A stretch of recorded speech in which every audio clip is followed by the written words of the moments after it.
త్రియేక దేవుని నామమునకే మహిమా ఘనత కీర్తి ప్రభావములు కలుగునుగాక. ప్రభువైన యేసుక్రీస్తు నామములో మీ అందరికీ శుభాభివందనాలు తెలియజేస్తున్నాను. ఈ ఉజ్జీవ స్వరము ద్వారా మరొకసారి మిమ్మల్ని కలుసుకోవడానికి దేవుడు చూపిన కృపను బట్టి దేవాది దేవునికి వందనాలు. దేవుని ప్రియ సంఘమా, నేడు ధ్యానించిన అంశము దేవునికి ఎలా ఇష్టలుగా ఉండగలము, హౌ టు ప్లీజ్ గాడ్, ఎలా దేవుణ్ణి ప్రసన్నం చేసుకోగలము. ఇది నా అంశం. 3 ప్రాముఖ్యమైన విషయాలు మీ ముందు ఉంచి నా సందేశాన్ని నేను ముగిస్తాను. చిన్న ప్రార్థన చేసుకుందాం. కృపా సత్య సంపూర్ణమైన నా దేవా, నీ పాదాల చెంతకు మరొకసారి వస్తూ ఉన్నాను. నీ సేవకునిగా నీ వాక్యంను ధ్యానించుటకై సిద్ధపడుచు ఉంటుండగా నా ముఖాంతరముల నుంచి మీ ప్రత్యక్షతను చూస్తూ మీ స్వరాన్ని మాత్రమే వినుటకు సహాయం చేయండి. మీ ఎదుట సిగ్గుపడనక్కర్లేని పనివానిగా, యజమానుడైన మీరు వాడుకున్నటకు అర్హమైన పాత్రగా నన్ను బలపరచుమని, సమృద్ధి అయిన జీవంతో కూడిన వాక్యాహారమును మాకు సంతృప్తి కలిగినట్లుగా విరిచి వడ్డించమని యేసు అనే ప్రశస్తమైన నామంలో స్తుతించి ప్రార్థించి వేడుకుంటూ ఉన్నాను నా పరమ తండ్రి. ఆమేన్. దేవుని ప్రియమైన వాళ్ళరా, ఈ లోకంలో ఎన్నో కార్యాలు మనం చూస్తూ ఉంటాం, ఎన్నో కార్యాలు చేస్తూ ఉంటాం. దేనికోసమంటే మనుషులను ప్రసన్నం చేసుకోవడానికి, వారి దృష్టిలో మనము పడడానికి, వారితో స్నేహము మనము చేయడానికి, ఎన్నో విధాలుగా మన అయిష్టాలు కూడా మార్చుకోవడానికి కూడా ప్రయత్నం చేస్తూ ఉంటాం. అయితే మరి ఒకవేళ మనుషులను వారిని ప్రసన్నం చేసుకోవడానికి నీవెన్ని ప్రయత్నాలు చేసినా, ఎన్ని నీ అయిష్టాలను ఇష్టాలుగా మార్చుకున్నా, ఎన్ని ఇష్టాలను అయిష్టాలుగా మార్చుకున్నా, కొంతకాలమే వారితో నీకు ఉన్న ఆ ఇష్టం అనేది ఉండొచ్చు. శాశ్వత కాలము అదే ఇష్టము ఉంటుంది అని మనం చెప్పలేము. దేవుని ప్రియమైన వారరా, ఒకసారి దేవునికి నీవు ఇష్టడుగా మారితే జీవితాంత కాలము కూడా దేవుని యొక్క కృపకు నీవు పాత్రునిగా మార్చబడతావు. అసలు ఎలా దేవునికి మనం ఇష్టలుగా ఉండగలుగుతాం?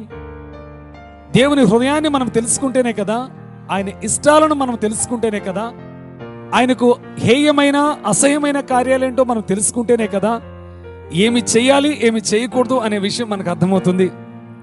ఈ దినము 3 ప్రాముఖ్యమైన విషయాలు మీ ముందు ఉంచుతున్నాను. ఎలా దేవుని మనము ప్రసన్నం చేసుకోవాలి, ఏం చేస్తే దేవునికి ఇష్టలుగా మనము ఉండగలుగుతాం, అసలు దేవునికే మనం ఇష్టలుగా మారగలిగితే ఈ సర్వ సృష్టి మీద అధికారాన్ని కలిగిన దేవుడు, ఆయన పిల్లలముగా అధికారాన్ని మనము కూడా పొందుకోగలుగుతాం. ఆయన పిల్లలుగా ఆయన రాజ్యాన్ని స్వతంత్రించుకోగలుగుతాం. చెప్పాలంటే ఎన్నో వాగ్దానాలు దేవుడు మానవుని కొరకు సిద్ధపరిచాడు, ఎన్నో నిబంధనలు దేవుడు మానవునితో చేశాడు. వీటన్నిటికీ మనము హక్కుదారులుగా మనము మారగలుగుతాం. అయితే మొదటి విషయాన్ని మనం గమనిద్దాం. ఎలా దేవుని మనము ప్రసన్నం చేసుకోవాలి, ఎలా దేవునికి ఇష్టలుగా మనము ఉండగలము అనే విషయాన్ని చూస్తే, మొదటి మాట హెబ్రీలకు రాసిన పత్రికలో నుంచి మనకు కనబడుతుంది. 11వ అధ్యాయము 5-6 వచనాలలో మనకు కనబడుతున్న మాటలు. విశ్వాసమును బట్టి హనోకు మరణము చూడకుండానట్లు కొనిపోబడెను. అతడు కొనిపోబడక మునుపు దేవునికి ఇష్టడై ఉండెను అని సాక్ష్యము పొందెను. కాగా దేవుడు అతని కొనిపోయిన గనుక అతడు కనబడలేదు. విశ్వాసం లేకుండా దేవునికి ఇష్టడై ఉండుట అసాధ్యము. ఈ లోకంలో దేవునికి ఇష్టము కలిగించేవి ఏంటో తెలియక చాలా మంది చాలా కార్యాలు జరిగిస్తారు. ఇది దేవునికి ఇష్టమై ఉంటుంది అనే భావనతో. స్పష్టంగా దేవుడు మాట్లాడుతున్నాడు ఇక్కడ. మొట్టమొదటి మాట ఏంటంటే, విశ్వాసము నీవు కలిగి ఉంటే దేవునికి ఇష్టడుగా ఉండగలుగుతావు. విశ్వాసం లేకుండా దేవునికి ఇష్టడై ఉండుట అసాధ్యము అని వాక్యము స్పష్టంగా తెలియజేస్తుంది. ఏ సందర్భంలో ఈ వాక్యము చెప్పబడుతుంది అని మనం గమనిస్తే, హనోకు అనబడే ఒక భక్తిపరుడైన వ్యక్తిని గురించి రాయబడిన మాట ఇది. హనోకు జీవించిన సంవత్సరాలు ఎన్నో రాయబడ్డాయి, అతను దేవునితో పాటు నడిచిన సంవత్సరాలు ఎన్నో కూడా రాయబడ్డాయి. అంతేకాకుండా ఒక వ్యక్తి సజీవుడిగా శరీరంతో దేవుని యొక్క రాజ్యాన్ని చేరుకున్న వ్యక్తి, లేదా దేవునితో పాటు నడిచి అతడు ఈ లోకంలో లేకుండా పోయాను అని వ్రాయబడింది. అంటే అతడు జీవించినంత కాలము కూడా దేవునికి ఇష్టడుగా ఆయన జీవించినట్లుగా మనకు లేఖనాల్లో కనబడుతుంది. అతడు దేవునికి ఇష్టడు కాబట్టి అతడు కొనిపోబడక మునుపు దేవునికి ఇష్టడై ఉండెను అని సాక్ష్యము పొందెను. కాగా దేవుడు అతన్ని కొనిపోయాను గనుక అతడు కనబడలేదు అని వ్రాయబడింది. విశ్వాసము అనేది దేవునికి ఇష్టలుగా మనల్ని చేస్తుంది. ఆయనకి ఇష్టలుగా ఉంటే ఆయనతో పాటు కలిసి మనము నడవగలుగుతాం. హనోకు దేవునిని నమ్మాడు కాబట్టి ఆయనతో పాటు నడవగలిగాడు. ఒక వ్యక్తితో నమ్మకం లేనప్పుడు ఆ వ్యక్తితో కలిసి మనము సాగలేము, ఆ వ్యక్తితో కలిసి మనము నడవలేము. ఇక్కడ ఈ వ్యక్తి జీవితాన్ని మనం గమనించినప్పుడు ఈ అధ్యాయం అంతా కూడా విశ్వాస వీరులను గురించి వ్రాయబడింది. ప్రతి వచనము కూడా విశ్వాసమును బట్టి అనే మాటతోనే ప్రారంభించబడుతుంది. మరి ఇక్కడ ఎంతో మంది విశ్వాస వీరులను గురించి వ్రాయబడింది. విశ్వాసం ద్వారా వారు జరిగించిన కార్యాలేంటో కూడా చెప్పబడ్డాయి. చూడండి, 33వ వచనాన్ని మనం గమనిస్తే అదే అధ్యాయము. వారు విశ్వాసము ద్వారా రాజ్యమును జయించిరి, నీతి కార్యములను జరిగించిరి, వాగ్దానములను పొందిరి, సింహముల నోళ్లను మూసిరి, అగ్నిబలమును చల్లార్చిరి, ఖడ్గదారను తప్పించుకునిరి, బలహీనులుగా ఉండి బలపరచబడిరి, యుద్ధములో పరాక్రమశాలులైరి, అన్యుల సేనలను పారదోలిరి, స్త్రీలు మృతులైన తమ వారిని పునరుత్థానము వలన మరలా పొందిరి, కొందరైతే మరీ శ్రేష్టమైన పునరుత్థానము పొందగోరి విడుదల పొందనొలక యాతన పెట్టబడిరి. ఇవన్నీ గమనిస్తే విశ్వాసం ద్వారా వారు జరిగించిన శూర కార్యములు, విశ్వాసం ద్వారా వారు జరిగించిన అద్భుత కార్యములు, విశ్వాసం ద్వారా అగ్ని జ్వాలను వారు చల్లార్చిన సంఘటనలు, విశ్వాసం ద్వారా సింహమున నోళ్లను మూసిన ఆ కార్యాలు ఇక్కడ మనం చూడగలుగుతున్నాం. అంటే ఒక్క మాటలో చెప్పాలంటే ఇవన్నీ కూడా విశ్వాసం ద్వారానే వారు జరిగించగలిగారు. విశ్వాసము లేకపోతే మనం ఆ కార్యాలు చూడలేము. విశ్వాసము లేకపోతే ఆ కార్యాలు మనం జరిగించలేము. వాక్యం చెప్తుంది రోమీయులకు రాసిన పత్రికలో, కాగా వినుట వలన విశ్వాసము కలుగును అని. ఈ లోక సంబంధమైన మాటలు వినుట వలన మనకు విశ్వాసము కలగదు, కానీ క్రీస్తును గురించిన మాట వినుట ద్వారా మాత్రమే నీలో విశ్వాసము కలుగుతుంది. ఆ విశ్వాసము అవిశ్వాసము కాదు, అట్టి విశ్వాసము నీవు కలిగి ఉండగలిగితే దేవునికి ఇష్టడుగా నీవు మార్చబడగలుగుతావు. పరిశుద్ధ లేఖన భాగంలో ఒక వ్యక్తిని నేను మీ ముందు ఉంచుతున్నాను. రోమీయులకు రాసిన పత్రిక 4వ అధ్యాయము 18 నుంచి 22వ వచనం వరకు రాయబడిన మాటలు గమనిస్తే అబ్రాహామును గురించి, అబ్రాహాముతో దేవుడు చెప్పుచున్న మాటలు మనం ఇక్కడ చూస్తూ ఉన్నాం. నీ సంతానము ఇలాగూ ఉండునని చెప్పిన దానిని బట్టి తాను అనేక జనములకు తండ్రి అగునట్లు నిరీక్షణకు ఆధారము లేనప్పుడు అతడు నిరీక్షణ కలిగి నమ్మెను.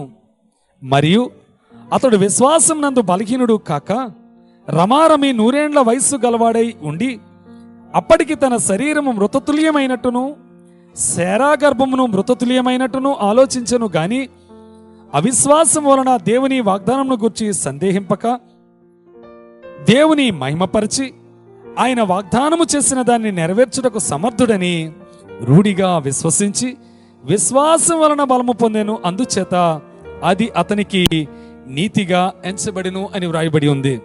అంటే అబ్రాహాము జీవితాన్ని మనం చూస్తే ఒకప్పుడు విగ్రహారాధికుడు, విగ్రహాలతో వ్యాపారం జరిగించిన వాడు, వారికి చక్కని కుటుంబ నేపథ్యం కలిగిన వాడు. ఒక దినము దేవుడు ఆయన్ని పిలిచాడు, నీవు లేచి నీ తండ్రి ఇంటి వారిని, నీ యొక్క బంధువులను, నీ దేశమును విడిచి నేను చూపించే ప్రాంతానికి వెళ్ళమని చెప్పినప్పుడు ఏమాత్రము సంశయించలేదు, సందేహించలేదు, ఏమాత్రము సనుగుకోలేదు. ఎక్కడికో తెలియని ప్రదేశానికి నేను ఎక్కడికి వెళ్ళాలి, ముందు ఎక్కడికి వెళ్ళాలో చెప్పు, అప్పుడు నేను నిర్ణయించుకుంటాను వెళ్ళాలా వద్దా అని అనకుండా, ఏమాత్రము కూడా దేవుని మాటలలో ఎడల అవిశ్వాసము చూపించకుండా దేవుడు చెప్పిన మాటకు విధేయత చూపించాడు.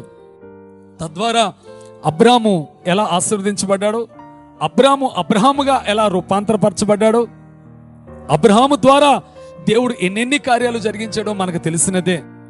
అంతేకాదు ఆ తర్వాత వృద్ధాప్యంలో ఉన్నప్పుడు ఇక బిడ్డలు పుట్టే అవకాశం ఏమాత్రము శారా ద్వారా తనకు లేని సమయం, ఈయన చూస్తే వృద్ధాప్యంలో ఉన్నాడు, తన భార్య చూస్తే మృతతుల్యమైన గర్భముతో ఉంది. ఇక పిల్లలు పుట్టే అవకాశం ఏమాత్రము లేని సమయంలో అవిశ్వాసం ఉంచకుండా దేవుని యందు విశ్వాసం ఉంచాడు. అబ్రాహాము జీవితం అంతా కూడా విశ్వాసమయమే. అందుకే అబ్రాహాముని గురించి దేవుడు చెప్తున్నాడు, ఇతడు నా స్నేహితుడు, ఇతడు ప్రార్థనాపరుడు, ఇతడు ప్రవక్త అని మాత్రమే కాకుండా అబ్రాహామును ఏమని చెప్తున్నాడంటే విశ్వాసులకు తండ్రి అని చెప్పుకుంటూ ఉన్నాడు. అంతే మాత్రమే కాకుండా దేవుడు లోకానికి తను తాను పరిచయం చేసుకునేటప్పుడు నేను అబ్రహాము దేవుడును అని చెప్పుకుంటూ ఉన్నాడు. ఎంత గొప్ప ఆశ్చర్యకరమైన, ఆశీర్వాదకరమైన, అద్భుతకరమైన ఈ యొక్క పరిచయము అనే విషయాన్ని మనం గమనించాలి. అంటే అబ్రహామును దేవుడు అబ్రహాము దేవుడును అని చెప్పుకోవడానికి ఆయన ఇష్టపడుతున్నాడు. ఆయన ప్రవక్తగా, ప్రార్థనాపరుడుగా, స్నేహితుడిగా మాత్రమే కాకుండా నేను అబ్రహాము యొక్క దేవుడును, ఇతడు విశ్వాసులందరికీ తండ్రి అని అబ్రహామును గురించి దేవుడే సాక్ష్యం ఇస్తున్నాడు. ఇవన్నీ ఎలా పొందగలిగాడు అబ్రహాం అని చూస్తే కేవలము అబ్రహాము దేవుని యందు విశ్వాసం ఉంచెను, అది అతనికి నీతిగా ఎంచబడెను. అబ్రహాము దేవుని యందు విశ్వాసం ఉంచాడు కాబట్టే అన్నిటినీ విడిచిపెట్టి దేవుని వెంబడించాడు. అన్నిటినీ విడిచిపెట్టి దేవుని యొక్క మాటను అనుసరించాడు. అన్నిటినీ విడిచిపెట్టి దేవుడు వెళ్ళమన్న స్థలము ఎలా ఉంటుందో, దేవుడు వెళ్ళమన్న స్థలం ఎక్కడ ఉంటుందో, దేవుడు వెళ్ళమన్న స్థలంలో ఎటువంటి పరిస్థితి ఉంటుందో తెలియకపోయినా దేవుని మాటను నమ్మాడు కాబట్టి అది అతనికి నీతిగా ఎంచబడింది. ఈనాడు మన జీవితంలో దేవుని కార్యాలు చూడలేకపోతున్నామంటే కారణము అవిశ్వాసము కావచ్చు, లేదా అల్ప విశ్వాసము కావచ్చు. నీ జీవితంలో విశ్వాసము పరిపూర్ణమైతే దేవుని యొక్క కార్యాలు ఖచ్చితంగా నీవు చూడగలుగుతావు. నమ్ముట నీ వలననైతే నమ్మువానికి సమస్తము సాధ్యమే అని దేవుడు మాట ఇస్తున్నాడు. విశ్వాస సహితమైన ప్రార్థనే రోగిని స్వస్థపరచును అని దేవుడు వాగ్దానం చేస్తూ ఉన్నాడు. ఈనాడు మన జీవితాల్లో మాట ఇచ్చిన దేవుడు మాట తప్పడు. ఆయన మారని దేవుడు, ఆయన మరువని దేవుడు, ఆయన మాట తప్పని దేవుడు. భూమి ఆకాశము గతించిపోవచ్చేమో కానీ ఆయన తన నోటి నుంచి వెలువడిన ఏ మాట కూడా నెరవేర్చే విషయంలో మాట తప్పని వాడు అనే విషయాన్ని మనం మర్చిపోకూడదు. ఆయన నిన్ను విడువడు, ఎడబాయడు. కొన్ని వేల వాగ్దానాలు దేవుడు మన కొరకు ఈ పరిశుద్ధ గ్రంథంలో పొందుపరిచి ఉంచాడు. ఆనాడు అబ్రహాము దేవుని మాటను నమ్మాడు కాబట్టి అన్నీ విడిచిపెట్టి దిక్కులేని వ్యక్తి కాడు, చక్కని ఆ ఊరు అనే ప్రాంతంలో మంచి కుటుంబ నేపథ్యం కలిగిన వాడు, లాభసాటి అనే వ్యాపారం కలిగిన వాడు, అయినా కూడా అన్నిటినీ విడిచిపెట్టి దేవుని యందు, దేవుని మాట యందు విశ్వాసం ఉంచాడు. కాబట్టి అబ్రహాము దీవించబడ్డాడు, అబ్రహాము ఆశీర్వదించబడ్డాడు. అతడు ఆశీర్వదించబట్టు మాత్రమే కాదు, అనేక మందికి ఆశీర్వాద కారణంగా దేవుడు అతన్ని ఉంచాడు. అంత మాత్రమే కాకుండా అబ్రహాము ద్వారా సమస్త వంశావళిని దీవించాడు. దేవునికి మహిమ కలుగును గాక. ఇవన్నీ ఒక ఎత్తు అయితే, వృద్ధాప్యంలో మృతతుల్యమైన గర్భము కలిగిన తన భార్య ద్వారా దేవుడు ఆమె గర్భాన్ని తెరిచి వాగ్దాన పుత్రుడైన ఇస్సాకును అనుగ్రహించి అద్భుత కార్యము దేవుడు జరిగించాడు. అంతేకాకుండా మరి అబ్రహాము జీవితం అంతా కూడా విశ్వాసమే, విశ్వాసమే, విశ్వాసమే. దేవుడు ఏం చెప్తే అది చేయడానికి మారు మాట్లాడకుండా సిద్ధపడ్డాడు. కారణం ఏంటంటే దేవుడు ఏం చేసినా నాకు మంచి చేస్తాడులే. ఈరోజు మన జీవితంలో దేవుని కొరకు శ్రమైనా, దేవుని కొరకు శోధనైనా, దేవుని కొరకు నింద అవమానమైనా, దేవుని కొరకు ఒకవేళ ఏ కీడు మనం ఎదుర్కొనాల్సి వచ్చినా ఈ కీడు వెనక దేవుడు మంచే నాకు చేస్తాడనే నమ్మకం నీలో ఉంటే, ఈ శోధన ద్వారా దేవుడు దీవెనని ఇస్తాడు అనే నమ్మకం నీలో ఉండగలిగితే, ఈ శ్రమ ద్వారా దేవుడు ఏదో మరి సిరి లేదా ఆశీర్వాదాన్ని నా కొరకు సిద్ధపరిచి ఉంచాడు అని నీవు నమ్మగలిగితే, ఈ శ్రమలు నీ జీవితంలో ఎన్నదగినవి కావని దేవుని యందు విశ్వాసంలో విశ్వాసులుగా స్థిరులుగా సాగిపోగలుగుతావు. మన జీవితంలో దేవుని కార్యాలు చూడలేకపోవడానికి గల ఏకైక కారణం ఏంటంటే అవిశ్వాసమే, అల్ప విశ్వాసమే అనే విషయాన్ని నీవు గమనించాలి. దేవునికి ఇష్టడుగా ఉండాలి అంటే ముందు దేవుని మీద విశ్వాసం నువ్వు కలిగి ఉండాలి. ఆనాడు బలాఢ్యుడైన 6 మూరల జానడు ఎత్తుగలిగిన ఫిలిస్తీయ జాతికి చెందిన గొలియాతు మీదకు ఒక బాలుడు, సాధారణమైన సామాన్యుడైన గొర్రెల కాపరైనా, ఏ యుద్ధ అనుభవం లేని వాడైనా దావీదు యుద్ధానికి పోగలిగాడంటే దేవుని మీద ఆధారపడ్డాడు. అతను తన బలం మీద గాని, బరువైన ఆయుధాల మీద గాని తను నమ్మకం ఉంచలేదు. ఎందుకంటే ఈ యుద్ధము యెహోవాదే అని చెప్పాడు. జీవము కలిగిన దేవుని యందు తన విశ్వాసం ఉంచాడు కాబట్టి దేవుని కొరకు తను ముందుకు పోగలిగాడు. మిగిలిన వారు బలాన్ని నమ్ముకున్నారు, మిగిలిన వారు బలగాన్ని నమ్ముకున్నారు, మిగిలిన వారు తమ యొక్క సైన్యాన్ని నమ్ముకున్నారు. కాబట్టి ఆ సూర్యుని ముందు నిలవబడ్డానికి వారి ధైర్యము సరిపోలేదు. ఇవేమీ లేకపోయినా విశ్వాసము దేవుని యెడల అచంచలంగా కలిగి ఉన్నాడు, పుష్కలంగా కలిగి ఉన్నాడు, దృఢమైన నిశ్చయత కలిగి ఉన్నాడు. కాబట్టి ఆనాడు బాలుడైన దావీదు ధీటుగా ఎదుర్కోగలిగాడు. బలాఢ్యుడైన ఫిలిస్తీయుడైన గొలియాతును ఎదుర్కోగలిగాడు. అద్భుతమైన విజయాన్ని ఇశ్రాయేల్ ప్రజల పక్షముగా ఇవ్వగలిగాడు. దేవునికి మహిమ కలుగును గాక. ఇంకా రెండో విషయాన్ని మనం చూస్తే ఎలా దేవునికి మనం ఇష్టలుగా ఉండగలుగుతాం, హౌ టు ప్లీజ్ గాడ్. మొదటిది విశ్వాసం అయితే, రెండో మాటను మనం చూస్తే విధేయత అనే విషయాన్ని మీ ముందు ఉంచుతున్నాను. చూడండి, సమూయేలు మొదటి గ్రంథము 15వ అధ్యాయము 22వ వచనాన్ని మనము చూద్దాం. అందుకు సమూయేలు తాను సెలవిచ్చిన ఆజ్ఞను ఒకడు గైకొనుట వలన యెహోవా సంతోషించినట్లు ఒకడు దహన బలులను అర్పించుట వలన ఆయన సంతోషించునా? ఆలోచించుము. బలులు అర్పించుట కంటే ఆజ్ఞను గైకొనుటయు, పొట్టేళ్ల కొవ్వు అర్పించుట కంటే మాట వినుటయు శ్రేష్టము అని వాక్యము తెలియజేస్తుంది. ఈ మాటను బట్టి మనం అర్థం చేసుకోవాలి ఏంటంటే, దేవునికి ఇష్టమైన వారిగా ఉండాలి అని అంటే దేవుడు కోరికనేది మొదట విశ్వాసం అయితే, రెండవది విధేయత అని మనము గమనించాలి. ఆనాడు సౌలు అమాలేకులకు సంబంధించిన మరి అన్నిటినీ కూడా సమూలంగా నాశనం చేయమని, అద్భుతమైన విజయాన్ని నీకు ఇస్తాను అని చెప్తే, విజయాన్ని పొందిన తర్వాత రాజైన సౌలు సమూయేలు ప్రవక్త ద్వారా దేవుడు చెప్పిన మాటను నిర్లక్ష్యం చేశాడు. రాజును మరి పట్టుకున్నాడు. అందులో క్రొవ్విన వాటిని కొన్నిటిని పక్కన పెట్టాడు, మిగిలిన వాటినన్నింటినీ సంహరించినట్లుగా మనం చూస్తూ ఉన్నాం. దేవుడు స్పష్టంగా చెప్పాడు. దేవుడు చెప్పేది చెప్పినట్లుగా మనం చేయగలిగితే అద్భుతమైన విజయాన్ని మనం చూడగలుగుతాం. అలనాడు ఐగుప్తు దాస్యం నుంచి విడుదల పొందిన ఇశ్రాయేలీలు మోషే యొక్క నాయకత్వంలో చివరి వరకు సాగారు. ఇక కొద్ది సమయము దాటితే లేదా కొద్ది దూరము వెళితే దేవుడు వాగ్దానం చేసిన భూమిలోనికి ప్రవేశించే సమయానికి మోషే మరణించడం, మోషే తర్వాత ఆ బాధ్యతను యెహోషువ స్వీకరించడం, యెహోషువ నాయకత్వంలో ఇశ్రాయేలీయులు దేవుడు వాగ్దానం చేసిన భూమి వైపు సాగిపోతున్న సందర్భంలో ఎత్తైన బలమైన పురాతనమైన ప్రాకారములు కలిగిన యెరికో వారి ముందు సవాలుగా నిలిచింది. యెరికో చాలా ఎత్తైన ప్రాకారములు కలిగిన పట్టణము. దాన్ని ఎలా ఎక్కిపోవాలి అని ఆలోచిస్తున్నారు. ఆ కోటగోడలను ఎలా కూల్చివేయాలి అని ఆలోచన చేస్తూ ఉంటే దేవుడు వారితో ఒకే మాట చెప్పాడు. యెహోషువ నాయకత్వంలోని ఇశ్రాయేలీయులు ఆ యెరికో కోటగోడల చుట్టూ దినమునకు ఒక్కమారు చొప్పున 6 దినాలు మీరు తిరగాలి, 7వ దినాన 7 మార్లు తిరగాలని చెప్పాడు. 7వ మారు తిరిగినప్పుడు మాత్రము యాజకులు బోరలు ఊదుతూ ఉంటే, ప్రజలు కేకలు పెడుతూ ఉంటే దేవుడు అద్భుత కార్యము చేస్తాను అని వారికి చెప్పాడు. అక్షరాల దేవుడు ఏదైతే చేయమని ఆనాటి ఇశ్రాయేలీయులకు చెప్పాడో యెహోషువ నాయకత్వంలో ఇశ్రాయేలీయులు అదే రీతిగా చేశారు. ఎన్నిసార్లు తిరగమంటే అన్నిసార్లు తిరిగారు. ఎప్పుడు వారు మాట్లాడాలో, ఎప్పుడు కేకలు వేయాలో దేవుడు చెప్పాడు. అప్పుడే ఆ పని వారు చేశారు. ఫలితం ఏంటంటే, ఎలా దాన్ని పడగొట్టాలి, ఎలా దాన్ని కూలగొట్టాలి అని ఆలోచన చేసిన వారికి, ఎలా ఎక్కిపోవాలి అని ఆలోచిస్తున్న వీరికి తొక్కిపోయేటట్లుగా దేవుడు చేశాడు. ఆ ఎత్తైన బలమైన పురాతనమైన ప్రాకారములు, కోటగోడలు అన్ని కుప్పకూలిపోయాయి, ప్రాకారములు పడగొట్టబడ్డాయి. అద్భుతంగా వాగ్దాన భూమిలోనికి ప్రవేశించడానికి మార్గాన్ని దేవుడు సుగమము చేశాడు. ఎందువలనంటే దేవుని మాటకు వారు విధేయత చూపించారు. ఎన్ని మార్లు తిరగమంటే అన్ని మార్లు తిరిగారు.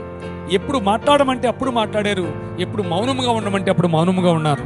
మన జీవితాల్లో కూడా దేవుని కార్యాలు మనం చూడాలనుకుంటే, దేవుని అద్భుతాలు మన జీవితంలో జరగాలనుకుంటే, దేవుడు చెప్పినట్లుగా చేయడానికి మనం సిద్ధపడాలి. మన సొంత జ్ఞానము కానీ, మన సొంత తెలివి కానీ, మన సొంత బుద్ధి కానీ, మన సొంత బలము కానీ ఎంత మాత్రము దేవుని పనికి అక్కరలేదు, అవసరము అంతకంటే కాదు. దేవుని ప్రియమైన వాళ్ళారా, ఇక్కడ మనము గమనించినట్లయితే దేవుడు చెప్పినది ఒకటైతే సౌలు చేసింది ఇంకొకటి. దేవుడు అద్భుతమైన విజయాన్ని ఇచ్చాడు వారికి, కానీ దేవుడు చెప్పినట్లుగా చేయలేకపోయాడు. ఫలితం ఏంటో మనకు తెలుసు. దేవుడు కనిష్ట గోత్రానికి చెందిన సౌలుకు దేవుడిచ్చిన అవకాశాన్ని అక్కడ కోల్పోయినట్టుగా, తర్వాత ఆ స్థానాన్ని దావీదుకి ఇచ్చినట్లుగా చరిత్రలో మనం చూస్తూ ఉన్నాం. ఏదైనా ఆ సందర్భాన్ని బట్టి అక్కడ చెప్తున్న మాట ఏంటంటే, దేవుని ప్రియమైన వారరా, ఆలోచించుము, బలులు అర్పించుట కంటే ఆజ్ఞను గైకొనుటయు, పొట్టేల కొవ్వు అర్పించుట కంటే మాట వినుటయు శ్రేష్టము. దేవుడు కోరుకునేది మన నుంచి విధేయత కావాలి. మొదట విశ్వాసము మనం కలిగి ఉండాలి, రెండోది విధేయత కలిగి ఉండాలి. ఇక్కడ చూస్తే సమూయేలు మొదటి గ్రంథము 15:9 దేవుడు ఏం చెప్పాడు? దేవుడు చెప్పినదేంటి, సౌలు చేసిందేంటి అని ఆలోచన చేస్తే, సౌలును జనులను కూడి అగగును, గొర్రెలలోను ఎడ్లలోను కురవిన గొర్రె పిల్లలు మొదలైన వాటిలోను మంచి వాటిని నిర్మూలన చేయక కడగా నుంచి పనికిరాని నీచ పశువులన్నిటినీ నిర్మూలన చేసినట్లుగా ఇక్కడ లేఖనాలు చూస్తే మనకు అర్థమవుతుంది. దేవుడు చెప్పినది ఒకటి, సౌలు చేసింది మరొకటి. దేవుని ప్రియమైన వలన దేవుడు ఏదైతే చేయమని చెప్తున్నాడో 21వ అధ్యాయం సామెతల గ్రంథము 3వ వచనాన్ని గమనించితే, నీతి న్యాయములను అనుసరించి నడుచుకొనుట బలులు అర్పించుట కంటే యెహోవాకు ఇష్టము అని.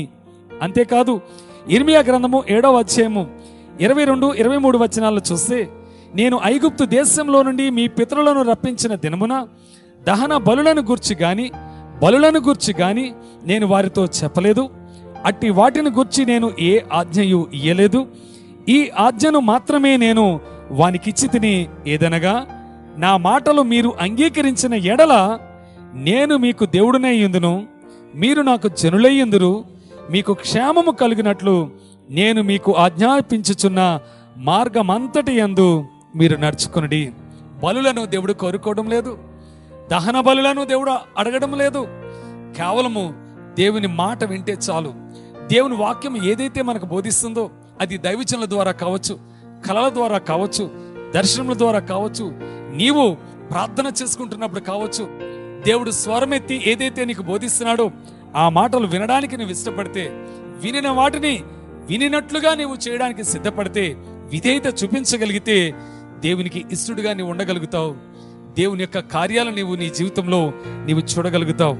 ఇంకా మీకా గ్రంథము 6వ అధ్యాయము 6-8 వచనాల్లో రాయబడిన మాటలు కూడా నేను మీ కొరకు చదువుతున్నాను. ఏమి తీసుకుని వచ్చి నేను యెహోవాను దర్శింతును, ఏమి తీసుకుని వచ్చి మహోన్నతుడైన దేవుని సన్నిధిని నమస్కారము చేతును, దహన బలులను ఏడాది దూడలను అర్పించి దర్శింతునా, వేల కొలది పొట్టేళ్లను వేలాది నదులంత విస్తారమైన తైలమును ఆయనకు సంతోషము కలుగుజేయునా, నా అతిక్రమమునకై నా జ్యేష్ఠపుత్రుని నేనిత్తునా, నా పాప పరిహారమునకై నా గర్భఫలమును నేనిత్తునా. మనుషుడా, ఏది ఉత్తమమో అది నీకు తెలియచేయబడి ఉన్నది. న్యాయముగా నడుచుకునుటయు, కనికరమును ప్రేమించుటయు, దీన మనస్సు కలిగి నీ దేవుని ఎదుట ప్రవర్తించుటయు ఇంతే కదా యెహోవా నిన్ను అడుగుచున్నాడు. దేవుని ప్రియమైన వాళ్ళరా, నీవర్పించే బలులను ఆయన కోరుకోవడం లేదు, నీవర్పించే పొట్టేలను దేవుడు కోరుకోవటం లేదు, నీవర్పించే దూడలను దేవుడు కోరుకోవటం లేదు, దేవుడు నీవర్పించే అర్పణలను కూడా దేవుడు కోరుకోవటం లేదు. మొదట మనము కలిగి ఉండాల్సింది సమర్పణ, అదే విధేయత. దేవుని ప్రియమైన వాళ్ళరా, మనము దేవుని ఎదుట విధేయత చూపగలిగితే, విశ్వాసం ఉంచగలిగితే దేవునికి ఇష్టడుగా మనం ఉండగలుగుతాం. ఆయనకి ఇష్టడుగా మనం ఉండగలిగితే ఆయన నీకేది ఇవ్వాలని దేవుడు సిద్ధపరచడు. నీ తల్లి గర్భంలో నీవు పిండముగా రూపింపబడక మునిపే, జగత్తుకు పునాది వేయక మునిపే, ఏ ఉద్దేశంలో ఏ ప్రణాళికలు దేవుడు నీ ఇలా కలిగి ఉన్నాడో, ఏ వాగ్దానంలో అయితే నీ కొరకు ఆయన సిద్ధపరచాడో, ఏ నిబంధనలు అయితే దేవుడు నీతో చేసి ఉన్నాడో తప్పకుండా నెరవేర్చుటకు సిద్ధ మనసు కలిగిన దేవుడు. దేవుని ప్రియమైన వాళ్ళరా, ఈనాడు మన జీవితంలో మన సొంత ఆలోచనలకే ప్రాధాన్యతనిస్తున్నాం. అన్నాడు ఒక సందర్భాన్ని నేను మీకు జ్ఞాపకం చేస్తాను. ప్రభు అయిన యేసుక్రీస్తు శరీరధారిగా జీవిస్తున్న దినాలలో ఒక దినము శిష్యులు ఒంటరిగా పడవలో ప్రయాణం చేస్తున్న సందర్భం అది. వారు తుఫానులో చిక్కుకోవడం, ఆ అలల అలజడికి వారు ఆ పెను ప్రమాదంలో వారు చిక్కుకొనడం, అదే సమయంలో భయంతో వారు కేకలు వేస్తున్న సమయంలో వారు పిలవకుండానే, వారు ప్రార్థించకుండానే వారి దగ్గరకు యేసుక్రీస్తు నడుచుకుంటూ నీళ్ళ మీద వచ్చినప్పుడు ఆయన చూచి వారు భూతమని అనుకున్నారు, భయపడ్డారు. అయితే భయపడకుడి నేనే అని వారికి ధైర్యం చెప్పినప్పుడు ధైర్యం తెచ్చుకున్న పేతురు ముందుగా ఒక అడుగు ముందుకు వేసి నీళ్ళ మీద నడవడానికి దేవుని యొక్క అనుమతిని కోరుతాడు. అలా అనుమతి కోరిన మరి పేతురు దేవుని యొక్క వైపు చూస్తూ యేసు వైపు చూస్తూ తన నడకను నీళ్ళ మీద ప్రారంభిస్తాడు. నేను అనుకుంటాను, నేనేనా ఈ నీళ్ళ మీద నడిచేది అని అనుకున్నాడో, లేకపోతే అక్కడ వ్రాయబడినట్లుగా గాలిని చూచి భయపడ్డాడో, కారణాలు ఏమైనా కానీ ఎప్పుడైతే యేసు వైపు చూచినంతసేపు తను చక్కగానే నడవగలిగాడు, ఎప్పుడైతే నీళ్ళ వైపు, ఎప్పుడైతే సముద్రం వైపు, ఎప్పుడైతే అలల వైపు, ఎప్పుడైతే తుఫాను వైపు, ఎప్పుడైతే తన వైపు తాను చూచుకున్నాడో మునిగిపోవడం ప్రారంభించాడు. అక్కడే ఒక అద్భుతకరమైన సంఘటన మనం చూస్తున్నాం. మునిగిపోతున్న సమయంలో పేతురు ఏమాత్రము కూడా మరి సంశయించకుండా, ప్రభువా నేను మునిగిపోతున్నాను, నన్ను రక్షించు అని అడుగుతాడు. నిజంగానే ఆశ్చర్యం కలిగించే మాట ఇది. ఎందుకంటే మహా అయితే ఒక 10 అడుగులు వేసి ఉంటాడేమో పేతురు నీళ్ల మీద. మరొక 10 అడుగులు వేస్తే యేసుని సమీపిస్తాడు. మరొక 10 అడుగులు వెనక్కి వేస్తే పడవలోనికి వస్తాడు. ఎందుకంటే ఈత తెలియనివాడు, ఈత రానివాడు ఎంత మాత్రము కాడు పేతురు. ఎందుకంటే వృత్తిరీత్యా అతను జాలరి కాబట్టి. అయితే పేతురు తన బలాన్ని గాని, తన యొక్క అనుభవాన్ని గాని, లేదా తనకున్న మరి ప్రావీణ్యతను గాని అక్కడ ప్రదర్శించడానికి ఇష్టపడకుండా, మునిగిపోతున్నాను ప్రభువా నన్ను రక్షించు అని ప్రభు మీద తన భారాన్ని వేశాడు. ప్రభు మీద తను ఆనుకున్నాడు. అంటే తన శక్తి మీద గాని, తన బలం మీద గాని తను ఆధారపడలేదు. ఈనాడు మన జీవితాల్లో దేవుని కార్యాలు చూడకుండా, దేవుని యొక్క అద్భుతాలు మన జీవితంలో జరగకుండా ఉండడానికి కారణం ఏంటంటే, మన సొంత జ్ఞానాన్ని మనము నమ్ముకుంటున్నాం, మన సొంత బలాన్ని మనము నమ్ముకుంటున్నాం. మనుషుల మీద మనకున్న నమ్మకము, ధనము మీద మనకున్న నమ్మకము, జ్ఞానము మీద మనకున్న నమ్మకము, మనం వెనుకున్న జనము మీద మనకున్న నమ్మకము దేవుని మీద లేకపోవడము అత్యంత విచారకరమైన విషయం. దేవుని మీద నీవు నమ్మకం ఉంచితే దేవుని మాటకు ఖచ్చితంగా విధేయత చూపిస్తావు. ఆనాడు అబ్రహాము తన ఏకైక కుమారుని దేవునికి బలిగా అర్పించమని అడిగినప్పుడు ఏమాత్రము సందేహించలేదు, సంశయించలేదు, విధేయత చూపించాడు. కాబట్టి తన కుమారుని వెంట పెట్టుకొని దేవుడు చూపించిన ఆ స్థలానికి వెళ్ళడానికి సిద్ధపడ్డాడు. దేవుడు బలిని కోరుకున్నవాడు కాదు. ఆ యొక్క ఇస్సాకు స్థానంలో పొట్టేలుని దేవుడు అక్కడ సిద్ధపరిచాడు. దేవునికి మహిమ కలుగును గాక. ఈనాడు మన జీవితంలో మనం ఏదో ఇస్తే ఆయన తీసుకోవాలి అని కాదు, కానీ మన విధేయత ఎంత ఉందో దేవుడు ఒకసారి పరీక్షిస్తూ ఉన్నాడు. ఇక 3వ విషయంలోనికి వద్దాం. మొదటిది, దేవుణ్ణి మనము ప్రసన్నము చేసుకోవాలంటే, దేవునికి మనం ఇష్టలుగా ఉండాలంటే మొదట విశ్వాసం ఉంచాలి, రెండోది విధేయత చూపించాలి, మూడోది చూస్తే విరిగిన మనసుతో విజ్ఞాపన చేయాలి. చూడండి, కీర్తన గ్రంథము 51వ అధ్యాయము 16-17 వచనాలను చూస్తే, నీవు బలిని కోరువాడవు కావు, కోరిన ఎడల నేను అర్పించుదును. దహన బలి నీకు ఇష్టమైనది కాదు, విరిగిన మనస్సే దేవునికి ఇష్టమైన బలులు. దేవా, విరిగి నలిగిన హృదయమును నీవు అలక్ష్యము చేయవు. విరిగి నలిగిన మనసుతో నీవు విజ్ఞాపన చెయ్యాలి. మొదట విశ్వాసం ఉంచాలి, రెండోది విధేయత కలిగి జీవించాలి, మూడోది విరిగిన మనసుతో నీవు విజ్ఞాపన చేయాలి. పరిశుద్ధ లేఖన భాగంలో యోనా గ్రంథంలో రాయబడిన ఒక సంఘటన నేను మీకు జ్ఞాపకం చేస్తున్నాను. 120,000 మంది కంటే ఎక్కువ జనాభా కలిగిన నీనివే పట్టణము బహుఘోరమైన పాపముతో, బహుఘోరమైన దుర్మార్గతతో, దేవునికి అయిష్టమైన క్రియలతో, అతిక్రమములతో, ఆయాసకరమైన మార్గములలో జీవిస్తున్న నీనివే పట్టణము మరి ఎలా దేవుని తీర్పు నుండి, దేవుని యొక్క ఉగ్రత నుంచి, దేవుని యొక్క కోపం నుంచి, వారి మీదకి రావాల్సిన నాశనం నుంచి ఎలా తప్పించబడింది అని ఆలోచన చేస్తే మనకు ఒక విషయం అర్థమవుతుంది.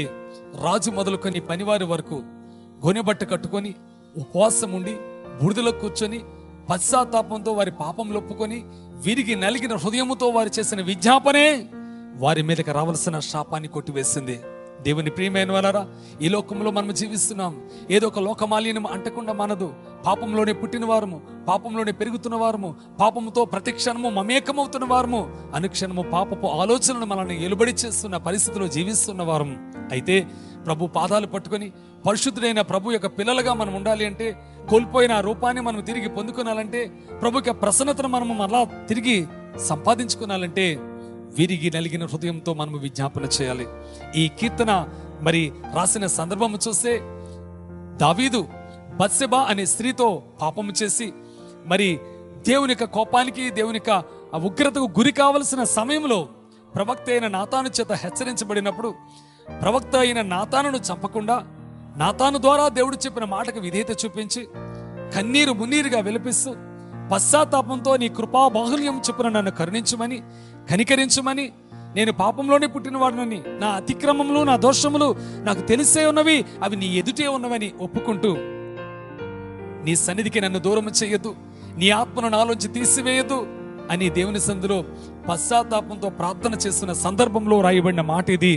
విరిగి నలిగిన హృదయమును దేవుడు ఎంత మాత్రము అలక్ష్యము చేయడు.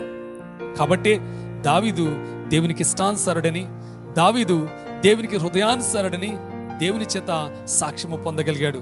దేవుని ప్రియమైన వారరా, మన జీవితంలో కూడా ఏదో ఒక పాపము, ఏదో ఒక దోషము, ఎందుకంటే బాల్యం నుంచి మన స్వభావము కేవలము చెడ్డదే. ఏదో ఒక లోకమాలిన్యము లోకంలో జీవిస్తున్నాము కాబట్టి అంటక మానదు, ఏదో ఒక లోకాశ మన జీవితంలోనికి రాక మానదు. అటువంటి సమయంలో విరిగి నలిగిన హృదయంతో నీవు ప్రార్థించగలిగితే నీ మీదకి రావాల్సిన శాపాన్ని దేవుడు కొట్టివేయగలుగుతాడు.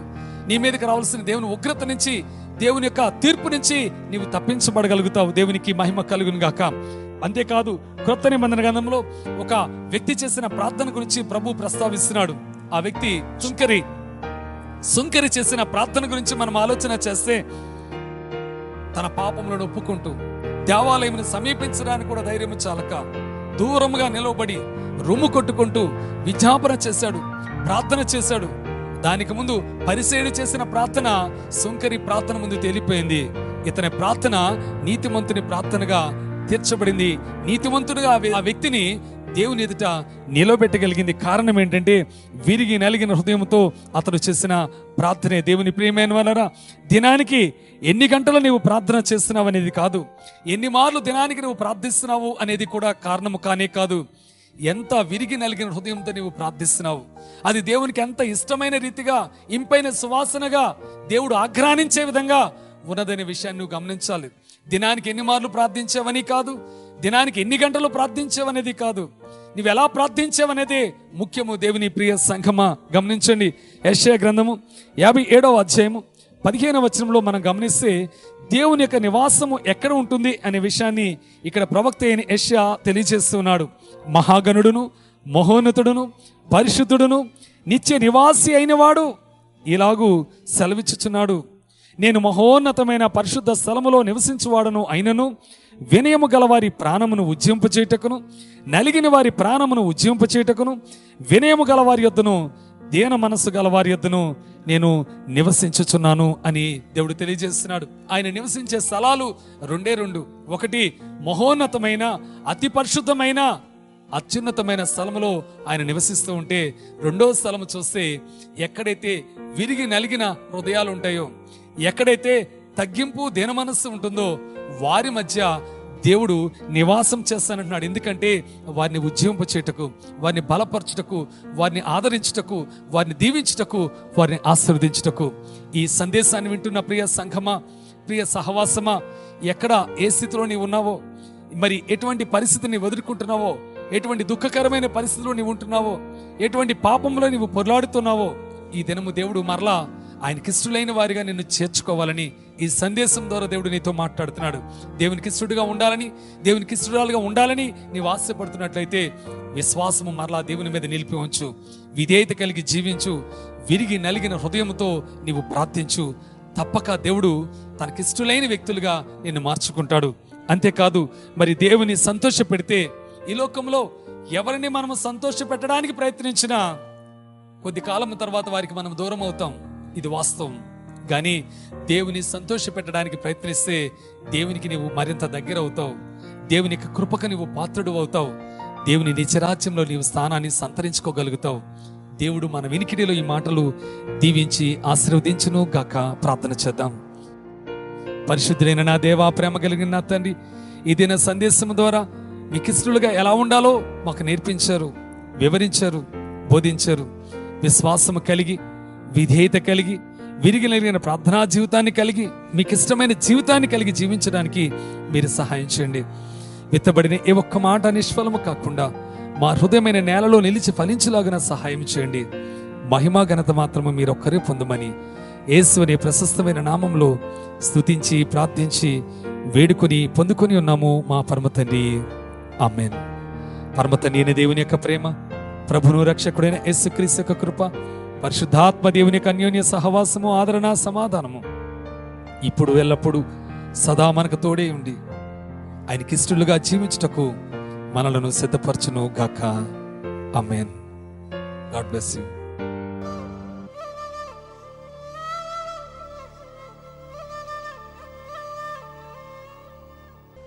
ప్రియమైన సహోదరి సహోదరులారా, ఈ ఉజ్జయ స్వరాలు యూట్యూబ్ ఛానల్ని సబ్స్క్రైబ్ చేయండి, బెల్ ఐకాన్ మీద క్లిక్ చేయండి, షేర్ చేయండి, కామెంట్ చేయండి.